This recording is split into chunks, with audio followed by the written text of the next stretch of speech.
सोमपुर नामक एक गांव में संजय कहकर एक प्रसिद्ध शहद वाला रहता था, जो गांव के बाजार में शहद बेचता था। उसका इस दुनिया में अपनी माँ वसुंधरा के अलावा और कोई नहीं था। सभी गांव वाले संजय के पास से ही शहद खरीदते थे। वाह वाह, क्या बात है। इतना लाजवाब शहद तो मैंने अपनी पूरी जिंदगी में कभी कहीं नहीं खाया। दिल खुश हो गया वाकई में। मुझे 2 नहीं 4 बोतल चाहिए। मैं 4 बोतल खरीदूंगा। अरे हाँ संजय भाई साहब, आपके यहाँ का शहद बहुत ही ताज़ा और फायदेमंद होता है। दाम में भी मस्त और स्वाद में भी मस्त। मैं तो अब यहीं से शहद खरीदा करूँगी। मुझे 3 बोतल दीजिए। जी भाई साहब जी, जी बहन जी, आप दोनों का बहुत बहुत धन्यवाद। मैं अभी आपको शहद देता हूँ। संजय की माँ को अपने बेटे की बढ़ती तरक्की देखकर खुशी होती है। एक दिन वसुंधरा उसके लिए उसकी पसंद की खीर बनाती है। ये ले मुन्ना, तेरी पसंद की खीर बनाई है आज मैंने। अरे वाह माँ, मेरे लिए खीर। आज कोई तीज त्योहार है क्या? नहीं मुन्ना, अब तू दिन रात इतनी मेहनत करता है और इतनी तरक्की कर रहा है, इसीलिए तेरे लिए मैंने तेरी पसंद की एक खीर बनाई है। तुझे और तेरे काम को किसी की नजर ना लगे। थू थू थू। धन्यवाद, आपका बहुत बहुत धन्यवाद माँ। मैं बहुत खुश नसीब हूँ माँ, जो मुझे आप जैसी माँ मिली हैं। आप मेरी खुशी का कितना ख्याल रखती हो। आज मैं इतना सफल हूँ तो ये सब आपके ही कारण हो पाया है। आप ही की दुआओं का असर है। अरे तेरी मेहनत, उसका भी तो असर है ना। हाँ माँ, वो तो है ही, लेकिन इस पूरे संसार में एक माँ की दुआओं से बड़ी ताकत और कोई नहीं होती। ये बात तो तूने बिल्कुल सही कही मुन्ना। संजय हर सुबह जाकर मधुमक्खी के छत्ते के पेड़ के नीचे आग जलाता है और फिर अच्छे से उस छत्ते से शहद निकालता है और बाजार में बेचने जाता है। एक दिन वो किसी काम के चलते शहर जाता है। तभी वहाँ पर वो देखता है कि शहर में लोग मिलावट करके शहद बेच रहे हैं और ये देखकर उसे भी मिलावट करने का ख्याल आता है और उसके मन में भी लालच जाग उठता है। ये सारे शहरी शहद वाले गुड़ और आर्टिफिशियल स्वीटनर मिलाकर शहद बना रहे हैं और एक मैं हूँ जो ईमानदारी के चक्कर में ज्यादा निवेश और ज्यादा मेहनत करके थोड़े ही पैसे कमा पाता हूँ। नहीं, अब बस बहुत हुआ। अब मैं भी मिलावट करके शहद बेचूंगा और कम मेहनत और कम निवेश में ज्यादा पैसे कमाऊंगा। हाँ, ये सही रहेगा। संजय अब शहर से आर्टिफिशियल स्वीटनर खरीदकर गांव में जाकर गुड़ और आर्टिफिशियल स्वीटनर मिलाकर शहद बनाता है और जहां ओरिजिनल शहद से वो 5 बोतल भरता है, अब वो मिलावटी शहद से 5 की जगह 10 बोतलें भरता है और उसी मिलावटी शहद को बाजार में बेचने लगता है। शहद ले लो शहद, मीठा मीठा ताज़ा ताज़ा शहद, स्वाद में मस्त और दाम में एकदम जबरदस्त। ऐसा शहद आपको पूरे गांव में कहीं नहीं मिलेगा। शहद ले लो शहद। संजय अब मिलावटी शहद बेचकर बहुत खुश होता है, क्योंकि अब उसे रोज सुबह उठकर घंटों तक छत्ते से शहद नहीं निकालना पड़ता है। उसी दौरान गांव में एक नया शहद वाला आता है, जिसका नाम भैरव होता है। भैरव बहुत ईमानदार और नेक स्वभाव वाला व्यक्ति होता है। अच्छा, तो ये है वो नया शहद वाला। खैर, इस गांव में मुझे कोई टक्कर नहीं दे सकता, क्योंकि मैं तो पहले से ही एक मशहूर शहद वाला हूँ और मेरे शहद से अच्छा शहद किसी का भी नहीं है। बेवकूफ गांव वाले, इन्हें तो इस बात की खबर भी नहीं है कि मैं अब पहले जैसा ओरिजिनल शहद नहीं बेचता हूँ। मैं अब मिलावटी शहद बेचता हूँ। भैरव ओरिजिनल और शुद्ध शहद बेचता है। वहीं लोगों को अब संजय के मिलावट वाले शहद का स्वाद पसंद नहीं आता है, जिस कारण वो सब भैरव के पास से ही शहद लेने जाते हैं। वाह भैरव भाई, तुम्हारे यहाँ का शहद ही अच्छा है।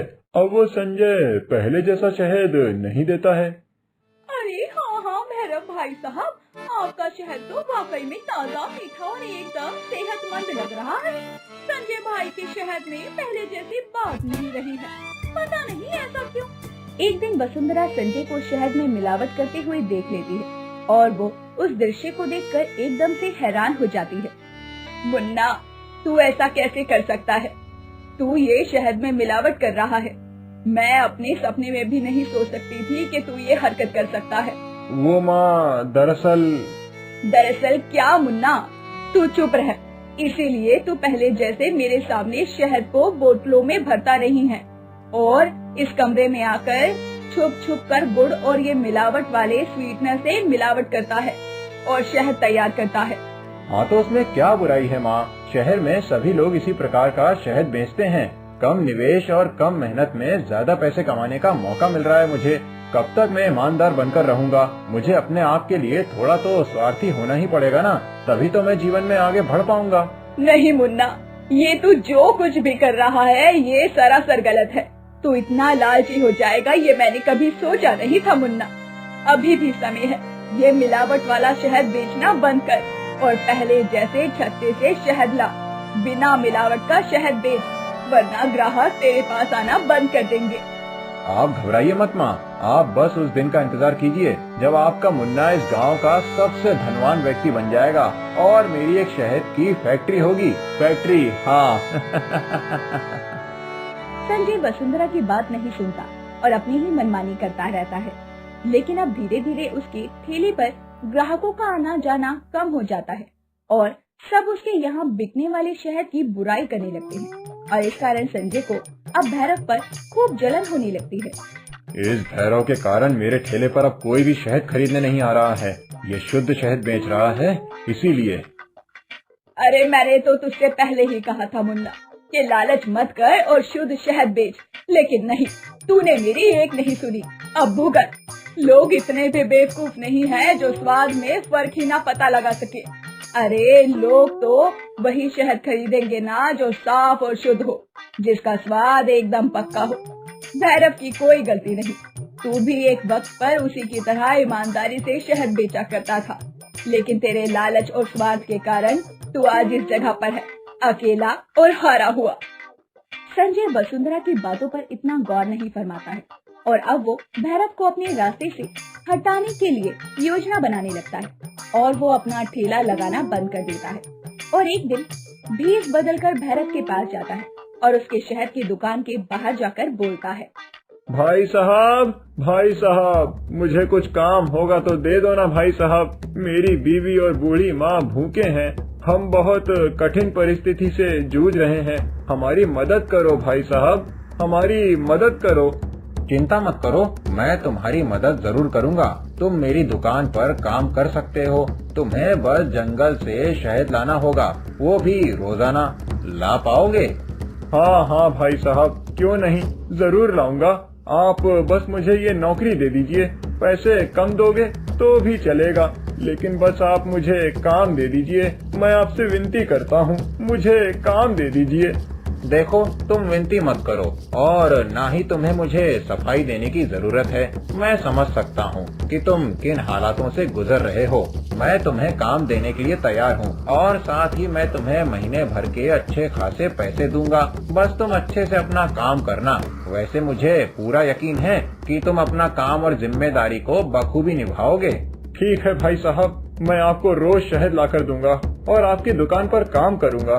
धन्यवाद भाई साहब, ईश्वर आपको दुनिया की सारी खुशियाँ दे। संजय अब रोजाना भैरव को शहद देने का काम शुरू कर देता है और पहले दिन ही वो मिलावट वाला शहद भरता है।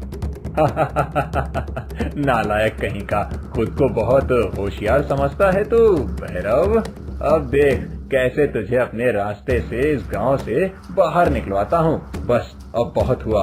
अब ये मिलावट वाला शहद जब तेरे ग्राहक भी खाएंगे तभी तो वो तेरे शहद को नापसंद करेंगे और फिर तुझे अपनी दुकान खाली करनी होगी और ये गांव छोड़कर जाना होगा। संजय अब रोजाना भैरव को मिलावट वाला शहद ही दिया करता। ऐसे ही 10 दिन गुजर जाते हैं और संजय ये देखकर चौंक जाता है कि अभी तक एक भी ग्राहक ने स्वाद के बारे में कोई शिकायत नहीं की है। ऐसे कैसे संभव हो सकता है? 10 दिन बीत चुके हैं लेकिन किसी भी ग्राहक ने शिकायत नहीं की है कि उसके शहद में बदलाव महसूस हो रहा है। अभी तक तो आ जाना चाहिए, लेकिन यहाँ तो कुछ और ही देखने को मिल रहा है। संजय को ये देखकर बड़ी हैरानी होती है, इसीलिए अब वो शहद में और ज्यादा मिलावट करने लगता है ताकि ग्राहकों को स्वाद में बदलाव महसूस हो। लेकिन अगले 10 दिन गुजर जाते हैं और तब तक एक भी ग्राहक को कोई शिकायत नहीं मिलती। ये सब क्या हो रहा है? मेरे तो कुछ पल्ले ही नहीं पड़ रहा। आखिर गांव वालों को मिलावटी शहद से कोई फर्क क्यों नहीं महसूस हो रहा है? मैंने तो इतनी मेहनत से मिलावट की है ताकि ये भैरव, अरे बाप रे भैरव, तो मेरा मतलब भाई साहब, आप आवाज बदलने की कोई जरूरत नहीं है संजय, क्योंकि तुम्हारी सच्चाई मुझे अब पता चल चुकी है। क्या? हाँ संजय, ये देखो ये तस्वीरें। भैरव संजय को कुछ तस्वीरें दिखाता है जिनमें संजय शहद में मिलावट कर रहा होता है, और वो सारी तस्वीरें देखकर संजय एकदम से भौचक्का रह जाता है और उसके पसीने ही छूटने लगते हैं। ये वो मुझे अब सब समझ आ चुका है। मुझे तो पहले दिन से ही पता था कि तुम संजय हो और तुम भेष बदलकर मेरे यहाँ काम करने आए हो ताकि तुम मुझे लोगों की नजरों में बुरा साबित करके मेरा पत्ता साफ कर सको। क्या? पहले दिन से तुम जो मिलावट वाला शहद लाते हो मैं उसे इस्तेमाल ही नहीं करता। मैं अपनी मेहनत से सुबह सुबह जाकर पेड़ के मधुमक्खी छत्ते से शुद्ध और स्वच्छ शहद लाता हूँ और वही बेचता हूँ। क्या? इसीलिए ग्राहक ने कोई फरियाद नहीं की? मैंने तुम्हारी मिलावट करते समय वाली तस्वीरें खींच ली हैं और अब अगर तुम चाहते हो कि मैं पुलिस के पास जाकर ये सब ना दिखाऊं तो तुम्हें मुझे वचन देना होगा कि तुम आज के बाद ईमानदारी से काम करोगे और कोई लालच नहीं करोगे। मामा मुझे माफ कर दो भैरव, मैं तुम्हें वचन देता हूँ कि मैं आज के बाद फिर से पहले जैसे ईमानदारी से और पूरी मेहनत और लगन से शहद बेचूंगा और कोई भी धोखेबाजी या फरेबी नहीं करूंगा। वादा रहा। लेकिन तुम ये तस्वीरें किसी को दिखाना मत। मैं तुमसे हाथ जोड़कर विनती करता हूँ। भैरव संजय को सुधरने का एक और मौका देता है और संजय वाकई में भैरव के खौफ के कारण ही सही लेकिन फिर से सुधर जाता है और शुद्ध शहद बेचने लगता है और दोनों गांव में शहद बेचकर खूब तरक्की करते हैं।